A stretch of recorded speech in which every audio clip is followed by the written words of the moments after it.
Ele escolheu os cravos, de Max Lucado. Capítulo 11. Eu te redimi e te sustentarei. A promessa de Deus através do sangue e da água. Esta semana, meu nome esteve na seção de esportes.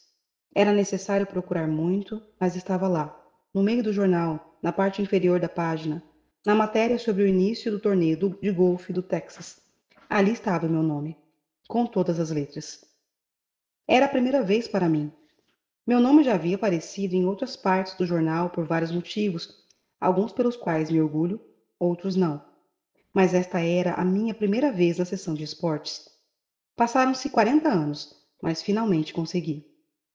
Era também meu primeiro prêmio nos esportes. Quase consegui um no tempo do colégio, quando fui o 7º colocado.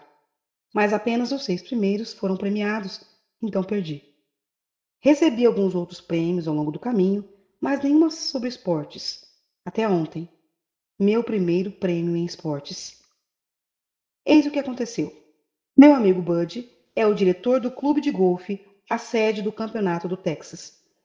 Ele perguntou se eu gostaria de jogar no torneio anual. Pensei durante 3 segundos e aceitei.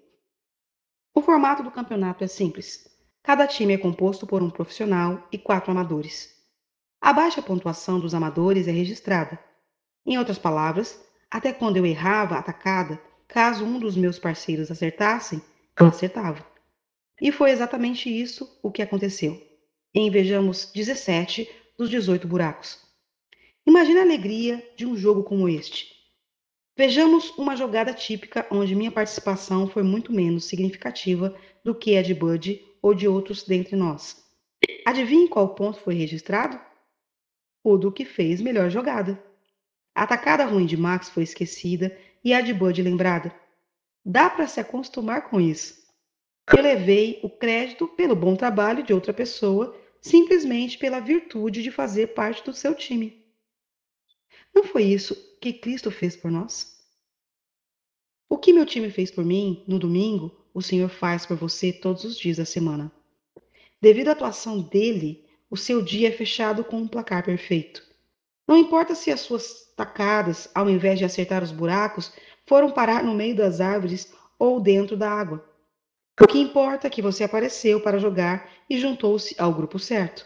Neste caso, seu grupo é muito forte. São você, o Pai, o Filho e o Espírito Santo. Não pode existir time melhor do que este. O termo teológico para isto é santificação posicional.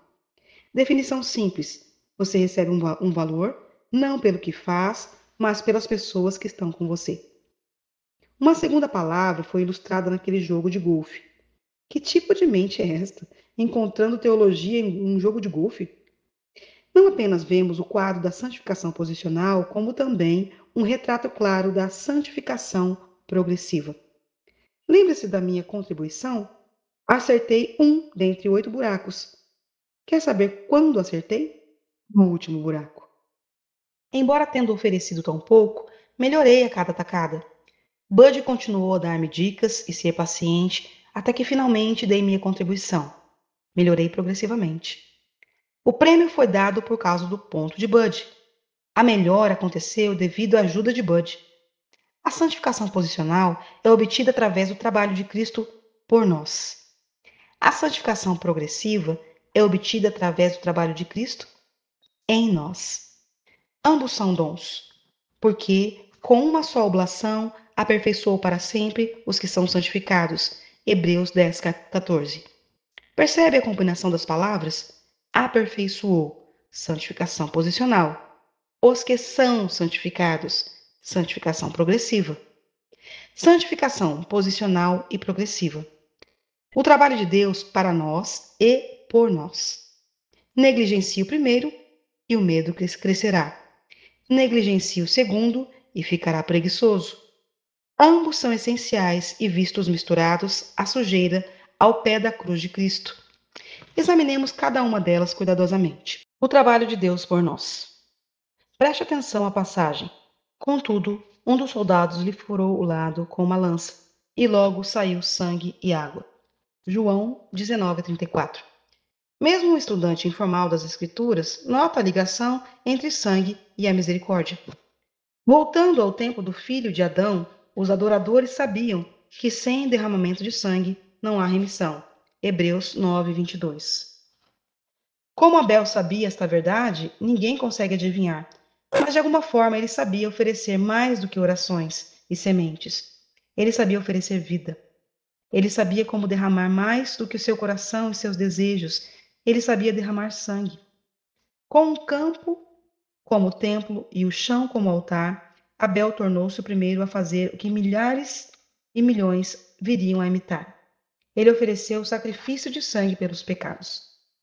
Os seguidores de uma grande lista, Abraão, Moisés, Gideão, Sansão, Saul, Davi, eles sabiam que o derramamento de sangue era necessário para o perdão dos pecados. Jacó também sabia, e em virtude disso, as pedras foram utilizadas para a construção do altar. Salomão sabia, e o templo foi construído. Arão sabia, e, portanto, o pastorado teve início. Ageu e Zacarias sabiam, como resultado, o templo foi reconstruído. Mas a linha termina na cruz. O que Abel buscou completar no campo, Deus realizou através de seu filho. O que Abel iniciou, Cristo completou. Após seu sacrifício, não houve mais o sistema sacrificial, pois veio Cristo como sumo sacerdote dos bens futuros por um maior e mais perfeito tabernáculo. Hebreus 9:11. Após o sacrifício, não houve mais necessidade de derramamento de sangue. Cristo, não por sangue de bodes e bezerros, mas por seu próprio sangue, entrou uma vez no santuário, havendo efetuado uma eterna redenção. Hebreus 9:12. O Filho de Deus tornou-se o Cordeiro de Deus. A cruz tornou-se o altar. E temos sido sacrificados pela oblação do corpo de Jesus Cristo, feita uma vez. Hebreus 10:10. O que precisava ser pago, foi pago. O que precisava ser feito, foi feito. O sangue inocente foi oferecido de uma vez por todas. Grave estas 5 palavras em seu coração. De uma vez por todas. Correndo o risco de parecer um professor primário, permita-me fazer uma pergunta primária. Se o sacrifício foi oferecido de uma vez por todas, é preciso oferecê-lo novamente? É claro que não. Você foi santificado. Assim como as conquistas do meu time foram creditadas a mim, da mesma forma as conquistas do sangue de Jesus foram creditadas a nós. Assim como minhas habilidades melhoraram com a influência de um professor, sua vida pode melhorar na medida em que você se aproximar de Jesus. O trabalho para nós é completo, mas o trabalho progressivo em nós é contínuo. Se este trabalho para nós é visto no sangue, o que poderia representar a água? Acertou. Seu trabalho em nós. Lembra-se das palavras de Jesus à mulher samaritana? Mas aquele que beber da água que eu lhe der nunca terá sede, porque a água que eu lhe der se fará nele uma fonte de água a jorrar para a vida eterna. João 4,14. Jesus oferece não só um único gole de água, mas um poço artesiano perpétuo. E o poço não é um braço em seu jardim, mas o Espírito de Deus em seu coração. Quem crê em mim, como diz as Escrituras, rios de água viva correrão do seu ventre. E isso disse ele do Espírito, que haviam de receber os que nele crescem, porque o Espírito Santo ainda não fora dado, por ainda Jesus não ter sido glorificado. João 7, 38, 39.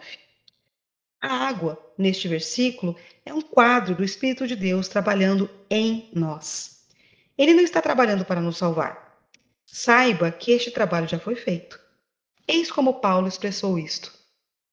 De sorte que, meus amados irmãos, assim como sempre obedecestes, não só na minha presença, mas muito mais agora na minha ausência, assim também operai a vossa salvação com temor e tremor, porque Deus é o que opera em vós tanto querer como efetuar, segundo a sua boa vontade.